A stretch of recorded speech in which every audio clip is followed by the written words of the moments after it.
Drugi dan relija Lavantal je bilo na sporedu še 8 hitrostnih preizkušenj. Med Slovenci je najhitreje začel Darko Peljhan, ki je nadoknadil zaostanek za Trčkom in Humarjem in po 8 preizkušnji spet prevzel vodstvo. Toda zmaga Idrijčanu ni bila usojena, saj mu je takoj zatem začel nagajati motor. Peljhan ni mogel več razmišljati o zmagi, temveč je lahko upal zgolj na prihod do cilja.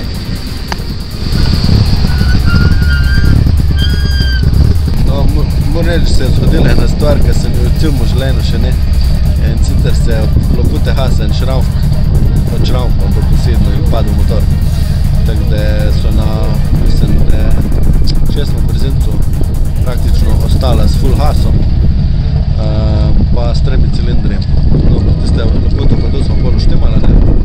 Tako da zdaj se pa žal še zmeri na 3 cilindre vozil, ker je zgledno ventil zvilo. Tako da, no, 650 kojna mogoče je.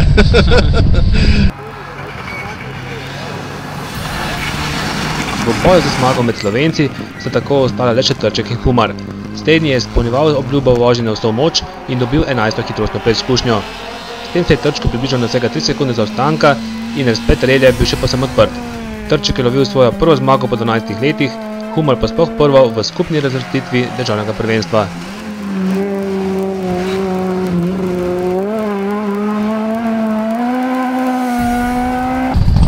Hudih planov, tako ali tako ne bilo. Ne, več probala bo zapela, če te brzince čim hitreje, kako se bo dalo. Tako da zdaj mu vedlo vem, izgleda, da bo držalo, pa bo kaj dažje, teda če bo da se lahko še kaj spremeni, če pa stalo tako, se pa probala pela čim bolje, kaj se bo dalo. Zdaj da malo nama sicer ima probleme žlajfi, ampak dobro, ne škodno, ne posebno. Probala bo obdržati to vodstvo, čeprav je minimalno, ker midva imava težave kot ostali. No, pomembno z zavorom, vedno se predalnike nakupa in zrak nam pride noter, tako da vsi deli so tej, ki so nadol, ki se začne zagrevati diski in takrat malo težave.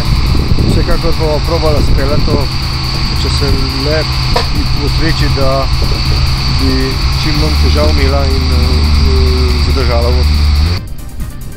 Toda preden se posvetimo razpletu v skupni razvrstitvi, pogled v nižje razrede.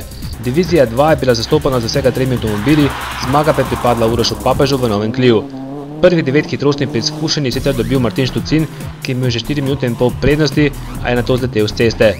Drugo mesto je pripadlo Tadeju Miklavčiču, ki je za Papežem zaostal za dobro minuto. Skoraj polovica slovenskih posadk je vozila znotraj prve divizije.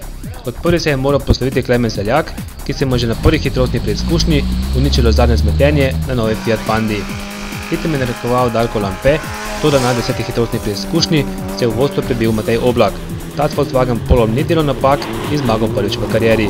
Lampe je kasneje odstopil, tako da je drugo mesto pripadlo Dejanu Mlekožu, tretje pa Andreju Velkovrhu. V slovenskem prvenstvu je bila odločilna 12. hitrostna preizkušnja. Ne le, da je moral tam odnehati Darko Peljhan, ampak je motor nenadoma odpovedal tudi Aleksu Humarju. Tako je zmago v rokah trdno držal Jani Trček, ki je Avstrijo zapuščal s popolnim točkovnim izkupičkom. Jani, prva zmaga po 12 letih, kakšni so prvi občutki? Ja, fenomenalni. Nisem pričakoval, čeprav je skrita želja vedno, vsaj pri meni, kadar grem na dirko, da zmagam. Ampak danes sem si pa res zaslužil to zmago, ker tak reli, kot je tale bil, že dolg ni ga bilo. In tudi seveda, te pa krona zmago, je pa to še tako bolj. Težko se zdaj vzdržati na koncu te zadnje dva brzinca po stopu Peljhana in Humarja? Ja, dejansko nisem spustil pod svoj minimum hitrosti, da ne bi naredil napako, tako da nekako so se peljala zelo kontrolirano, ampak kljub temu pa ne preveč počas, ker vemo, da takrat, ko hočeš počas peljati, bo že kakšno neumnost naredil. Šlo se je lepo in super.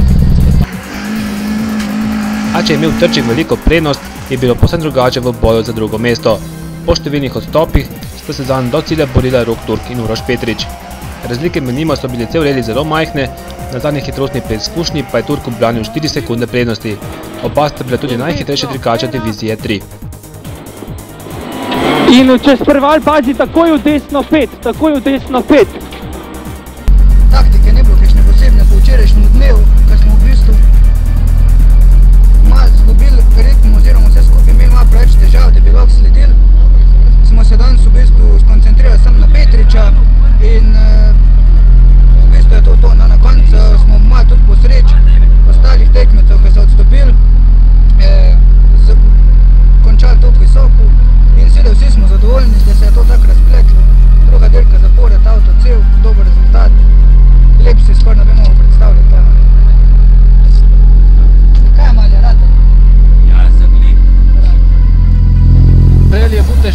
v bistvu niti nismo pričakavali kakšnega taza razpleta. V končni fazi mi skoraj, da smo se zadnji moment prijavili, ker nam je zveza, hvala Bogu, omogočila. Dirka kot taka je bila zelo zahtevna in smo zelo veseli, da smo prišli skozi. Tik pod stopničkami je reli končal Miha Rihtar. Tudi v nadaljevanju relija je vozil odlično, med Slovenci dobil 4 hitrostne preizkušnje, a više od 4. mesta ni mogel. Na 5. mestu se je uvrstil Rado Raspet v nekdanjem Pelhanovem Mitsubishiju. Največ pozornosti pa sta naredili Lavantar požela oba dirkalnika relija Super 2000, Andreasa Valderja in Raimonda Baumschlagerja, ki se je reliju v zadnjem hipu pridružil s tole Škodo Fabio Super 2000. Domačini so bili dejansko razred zase.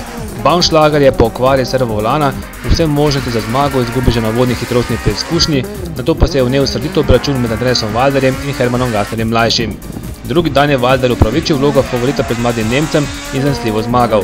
Z atraktivno vožnjo se je izkazal Franz Wittmann mlajši, ki je vozil kot predvoznik in se ogreval pred nadaljevanjem prvenstva IRC.